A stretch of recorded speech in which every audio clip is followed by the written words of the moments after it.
Hello， 大家好，我係阿 Jam 鄧紫棋。對於別人嘅期望啦，或者別人嘅讚美咧，有時我會刻意唔去聽嘅，因為咧可能會被影響到哦，你每一日努力嘅原因就係為咗去 fulfill 一個 achievement 咁樣。但係其實如果你睇得嗰樣嘢太重咧，其實你會 addicted to 嗰個 compliment。同時我亦都要好知道我自己嘅嗰個 direction 係乜嘢。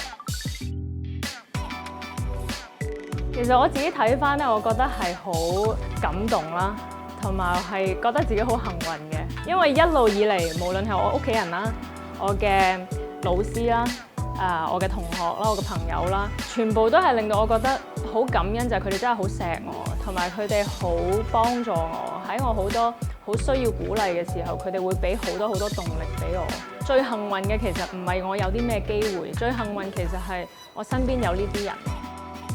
我平時喺飛機上面點樣寫歌咧？就係因為我隨身攜帶一本日記嘅，咁我日日都會寫嘅。因為我平時喺飛機上面最中意做嘅嘢就係真係坐喺度諗嘢咯。我好中意睇啲雲，每一次佢俾你嘅嗰啲 sparks 都係唔同嘅。